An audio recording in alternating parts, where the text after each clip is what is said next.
ছয় দফা দাবি আদায়ের টানা আন্দোলনে পলিটেকনিকের শিক্ষার্থীরা এক একদিন এক এক কর্মসূচি নিয়ে রাজপথে তারা স্লোগান মিছিল সমাবেশে দাবি মেনে নেয়ার আহ্বান।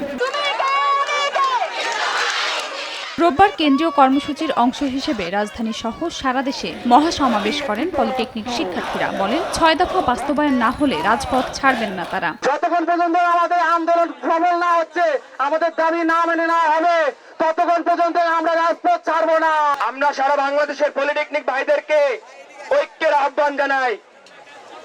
৬ দফা দাবি যতদিন পর্যন্ত না বাস্তবায়ন হচ্ছে, আপনারা রাজপথে থাকবেন। ৪৮ ঘন্টার মধ্যে দাবি মেনে না নিলে লং মার্চ টু ঢাকা কর্মসূচি পালনের হুঁশিয়ারি দেন আন্দোলনকারীরা।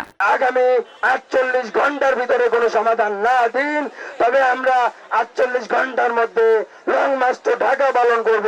ঢাকা ছাড়াও জেলা ও বিভাগীয় শহরের বিভিন্ন সড়কে মিছিল করে সমাবেশ করেন শিক্ষার্থীরা। আলোচনার নামে কর্তৃপক্ষ প্রতারণা করছে অভিযোগ করে ক্ষোভ জানান তারা। তারা আমাদের সাথে প্রতারণা করেছে, আমাদেরকে ডেকে মাথায় হাত বুলিয়ে আশ্বাস দিয়ে আবার বাড়ি ফিরেছে। একজন ইনস্ট্রাক্টর সে তো শিক্ষক হতে পারে না, সে যদি শিক্ষক হয় আমাদের শিক্ষা ব্যবস্থাটা ধ্বংস হয়ে যাবে আস্তে আস্তে। মহাসমাবেশ থেকে কুমিল্লা পলিটেকনিক শিক্ষার্থীদের উপর হামলার বিচারের দাবি জানান শিক্ষার্থীরা। এ সময় দাবি মেনে নিলে তারা ক্লাসে ফিরতে চান বলেও জানান।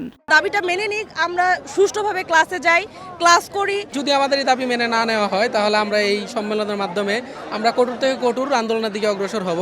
জুনিয়র ইনস্ট্রাক্টর পদে ক্রাফট ইনস্ট্রাক্টরদের অবৈধ পদোন্নতির রায় বাতিল করা, স্বতন্ত্র কারিগরি ও উচ্চশিক্ষা মন্ত্রণালয় প্রতিষ্ঠা ও কারিগরি শিক্ষা সংস্কার কমিশন গঠন করা সহ ৬ দফা দাবিতে আন্দোলন করে যাচ্ছেন পলিটেকনিক শিক্ষার্থীরা।